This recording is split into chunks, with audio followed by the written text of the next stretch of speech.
Welcome back everyone, this is Tahmid, and I'm back with another episode of Tahmid Picks where I share my best investment strategies, tips, and ideas. Right off the bat, please leave a comment, like, and subscribe, and hit the bell button so we can push the YouTube algorithm up so more people can watch this video. As you know, sharing is caring. It's a beautiful, scorching summer's day here, so I got my ice cold water. I just took an ice cold bath, but I'm ready to come with the heat content and great ideas.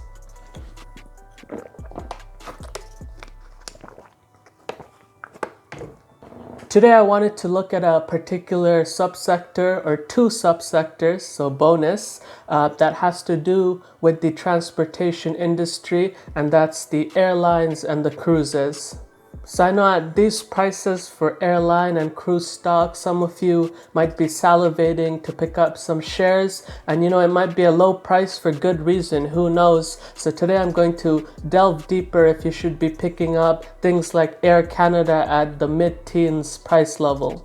Mid-teens Air Canada, it feels like it's 2017 all over again. But first, a little story.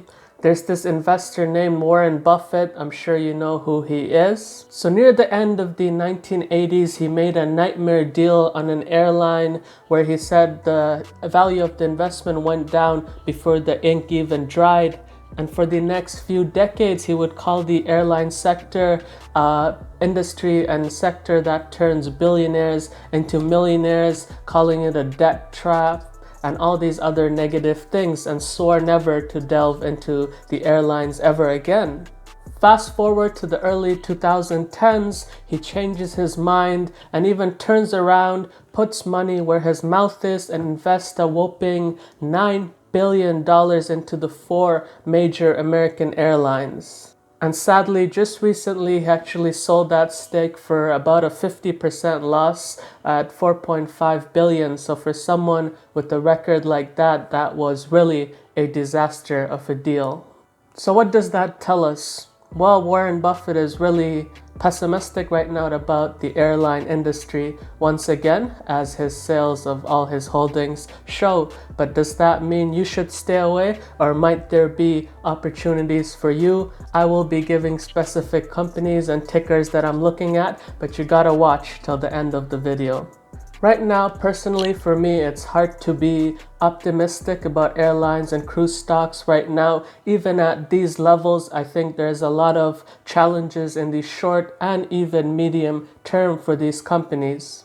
You see, a biological issue like coronavirus, it's going to require a biological solution in the form of a vaccine. And if you look at trial history, developing a vaccine for something like this, which is the end game, is very, very, very difficult, and there's no guarantee of success. And in my view, until people feel safe to travel again, until they feel safe to get on planes, trains, buses, the revenues and profits for these companies will stay near rock bottom.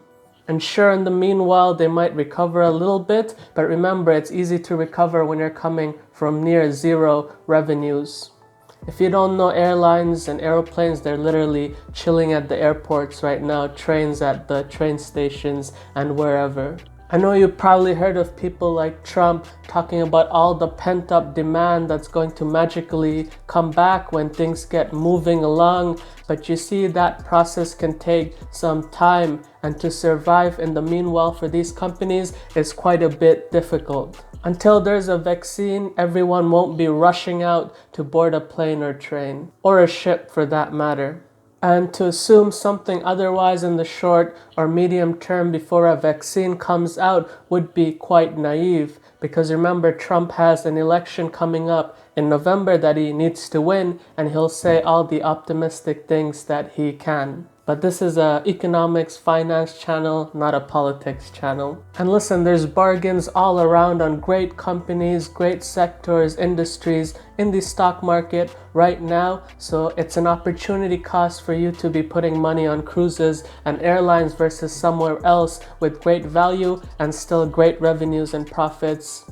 And as you know, companies who can increase revenues and profits over the long term consistently, their stocks reflect that consistent good performance by going up. Coming back to pent-up demand, it does happen in specific periods like after big wars or natural disasters. We saw huge pent-up demand return after World War II, which was many decades ago, by the way, but that was because the war destroyed so much infrastructure. It wiped out millions of people. Whereas coronavirus, it's not really a war despite what your head of state is suggesting, and I don't see the economic pent-up demand coming back like it does after a war very soon, or at least until a vaccine is developed and effectively put out there, which as I said might take 1 year, 2 year. That's very optimistic, or sometimes you never get effective vaccines for viruses. And until then, I see fear as reigning supreme, and airline and cruise stocks remaining around the levels and not much higher, or even maybe lower than where they are today. Remember, just because a stock is trading low doesn't mean that sucker can't go even lower. And ultimately, it's not very hard to figure out. It can even go to zero. So just because it's cheap doesn't mean you can't lose all your money on it still. And remember that even in a crisis time like this, even the largest of companies can still go bankrupt. So you want to be wise with your cash and investments. And the other issue I have with cruises and airlines, even in economically prosperous times, is the fact that they're so capital intensive. In simple terms, they require a lot of money to maintain operations. As you know, that planes aren't cheap, ships aren't cheap, and the cost of depreciation and keeping them running, the fuel, the staffing, and all these things cost a pretty penny. And with Corona, we'll be seeing a lot of liquidity, and over the long term, if things stay the way they are, we'll be seeing a lot of solvency crisis where companies with a lot of debt will unfortunately be filing for bankruptcies. And what happens in bankruptcies is that you, as a shareholder, your stake will effectively go to zero or very close to it. I think I should be doing this for zero. This looks like I'm saying perfect. So it'll be going to zero, and it won't be a good look for you as you lose everything that you put into that stock. The other scenario, which is very possible right now, is that these airline companies, especially the airlines, I don't think this applies as much for cruises, they will become bought out and nationalized by governments. And when that happens, as it did with GM after the financial crisis of 08, 09, that means the government basically takes ownership, and often the shareholders like you and I are also wiped out, and our equity value goes to nothing. So yes, I'm just putting it out there. There is a lot of risk on the table if we choose to invest into airlines and cruises right now.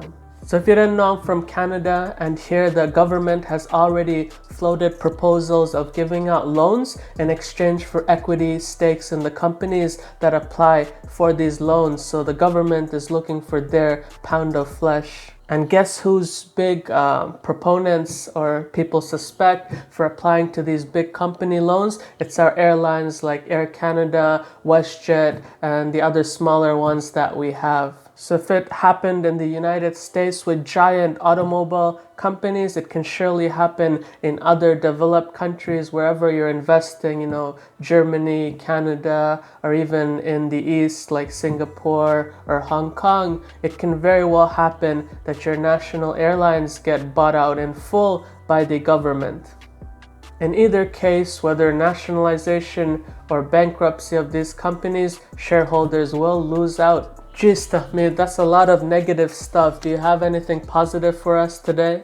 Well, if you have a high risk tolerance, you like speculative bets, you want to jump in and out on the short and medium term, or maybe even just hold some airline or cruise just a little bit because you don't have them in your portfolio for a long time, here are the names that I'm personally looking at, and with my good reasons. I mean, you can be totally like the Saudi sovereign fund that's been buying out cruise ship stakes, like their 8% massive stake in Royal Caribbean Line Cruise Line, which is the largest cruise provider in the world, as well as their risky bets on all types of energy stocks around the world.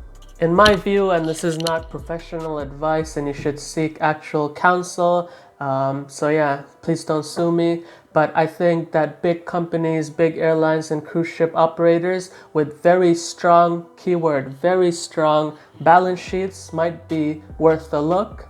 You want to look at companies that have lower debt ratios compared to peers in the United States. One of them is that I'm looking at is Southwest Airlines. So ticker is LUV, L-U-V, and they're on the NYSE, the New York Stock Exchange. And their balance sheet is a bit stronger than their peers, but it's up to you to decide whether you think there's enough balance sheet buffer so the company doesn't get nationalized or go bankrupt. Cool little story, LUV was actually the very first stock I ever invested in, but I sold it back in the day for a very small gain, 20-30%, maybe a year later. And since then, I actually haven't owned any cruises or airlines or much transportation stocks for that matter. Or if you want to be smart about it and you want to spread out your risk, then there's this great company. I used to hold them until very recently. I also liquidated because I needed some cash. It's AL on the NYSE. So once again, ticker is AL. It's Air Lease Corporation. Great management, great portfolio of aircrafts. And the reason I like them is they diversify risk because they lend out aircrafts to all types of airlines in the world. So each airline is a little bit of their revenue. So if one goes bankrupt or gets nationalized, then your entire company is not going to go to zero. So yes, AL, Air Lease Corporation, it is worth a look in the airline sector, in my opinion. And if you're a big optimist and you believe, the government, it's going to keep bailing some of these big aircraft companies out because of national interest or security reasons, then BA, Boeing, I'm sure you heard of them, on the NYSE is worth a look at these prices. And the counterpart, not as great or as diversified in Canada, Bombardier, I think it's BBD.B, Class B shares, is also worth a look on the Canadian market. If you're investing for income and you want high dividends but not as much capital appreciation, then Class A shares for Bombardier on the TSX is also worth a look maybe for you. But either way, both Bombardier and Boeing, in my opinion, are very high risk right now, and your money might be better somewhere else. So I think, and don't hold me to it because I don't have a clear crystal ball, but in 5 years, 5+ years long term, I think we will be traveling on cruises, airlines as much as we did in 2019. So we will go back to those levels, but it will take quite some time for fear to go away and for some sort of vaccine, whether partial or medication or a cure, to be available for this coronavirus. And if you see companies out there that you think have the balance sheet strength to survive the next 5 years, then at these prices and values, they might be worth picking up. And you can look at some of the tickers and companies that I suggested as a starting point. But personally, for me right now, I got a wait list. I am a watcher. I'm keeping my eye on some of the stocks I mentioned. But at this point, personally, I'm not buying in because I'm not fully convinced of the investment thesis for airlines and cruises at this current time. But yeah, if you got super high risk tolerance and you like speculating, this might be a subsector to keep an eye on for now. All that being said, thank you for joining me today on another episode of Tahmeed Picks. I hope to see you very soon for the next episode where I'll share more great insight on investment and stock ideas. Meanwhile, please do hit the subscribe and bell buttons so you can keep up to date, with all the great content that's coming on this channel. Peace for now.